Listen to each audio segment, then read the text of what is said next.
Henry Ross Perot was born in Texarkana, Texas, on June 27, 1930. He was the son of a cotton wholesaling company owner named Gabriel Ross Perot and his wife Lula May Perot. He changed his name from Henry Ray Perot to Henry Ross Perot out of respect for his father. He was the third child out of three. However, his older brother, Gabriel, passed away before he was born. He also had an older sister named Bette. As a child, Henry had a knack for business, being so close to his father. He got his first job at the age of 8 as a paperboy for the Texarkana Gazette. He attended Patty Hill Private School and eventually graduated from the Texas High School in Texarkana in 1947. During this period, he joined the Boy Scouts of America and made Eagle Scout after spending 13 months in the program. After his graduation, he went on to attend the Texarkana Junior College from 1947 to 1949. Once he graduated, Henry believed he could make a difference for his country, so he went on to join the United States Navy. In 1956, he got married to Margot Birmingham. She graduated from Gloucester College and together they had 5 children: Ross Jr., Nancy, Suzanne, Carolyn, and Catherine. Henry retired from the Navy in 1957, but not before attaining the rank of battalion commander. During his childhood, Henry learned from his father the essence of charisma when it came to conducting business. He honed this talent from helping his father attend auctions for cattle, as well as helping him buy and sell saddles and animals. Henry soon made use of this talent when he worked as a salesman for the International Business Machines Corporation. His talent and skill in salesmanship enabled him to fulfill his annual sales target in just 2 weeks. However, despite his talent, whenever he pitched his business ideas to his supervisors, they would ignore him. Henry did not allow this setback to faze him. He believed in himself and was self-aware of his talents. He realized that staying in that company would only hinder his prowess, so he left in 1962 to start his own company, Electronic Data Systems, EDS. The company was based in Dallas, Texas. Henry approached large corporations to make use of his data processing services, but things didn't automatically go smoothly for him, as his bids for contracts were denied. Despite this, Henry displayed strong mental fortitude, as he did not give up. In fact, he was denied bids 77 times before he finally attained his first contract. This marked the start of the success of the company, as it received lucrative contracts from the US government later on in the 1960s.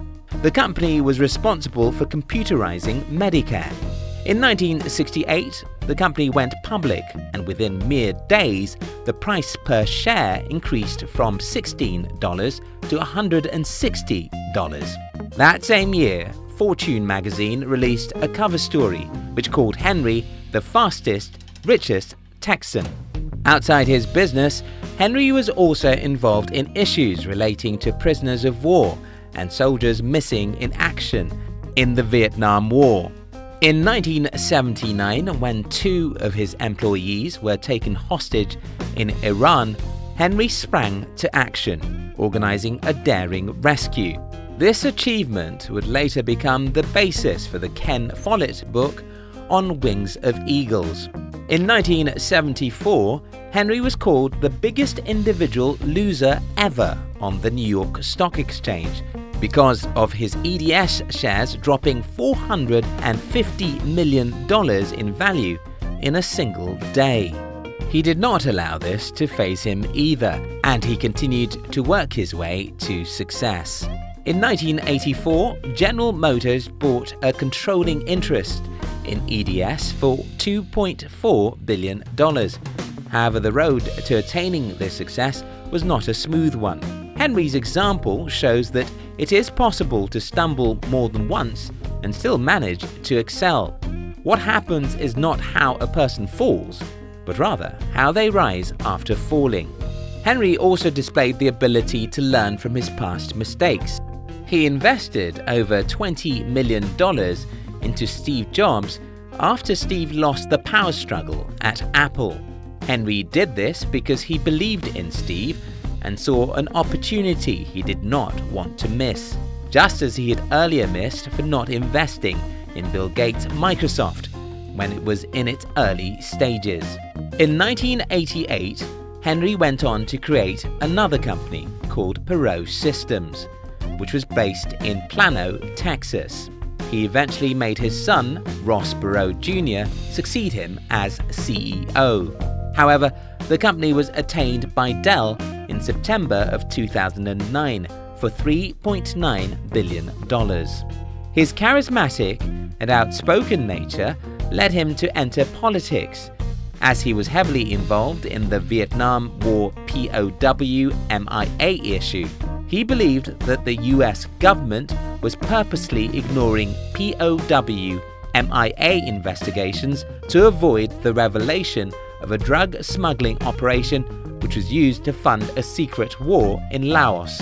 At the time, the government was headed by George H.W. Bush.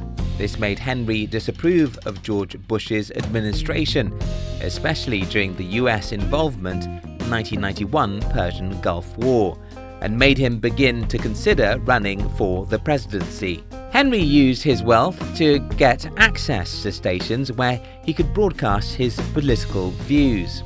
Owing to his humble background, his confident, charismatic nature, and willingness to speak his mind, Henry soon became a favorite among the public.